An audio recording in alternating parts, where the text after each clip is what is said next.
যুবদলের দেশে বিদেশে আমাদের যত নেতাকর্মী আছেন তাদের সকলকে সংগ্রামী শুভেচ্ছা জানাই। বিশেষ করে গত 10 বছর যারা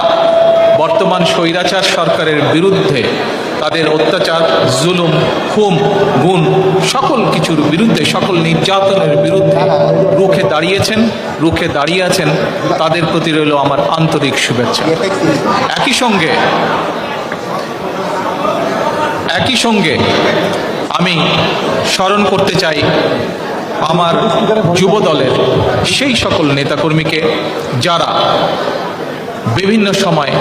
বিশেষ করে বর্তমান স্বৈরাচারের গত 10 বছর ধরে বর্তমান স্বৈরাচারের বিরুদ্ধে আন্দোলনের সময় শহীদ হয়েছেন,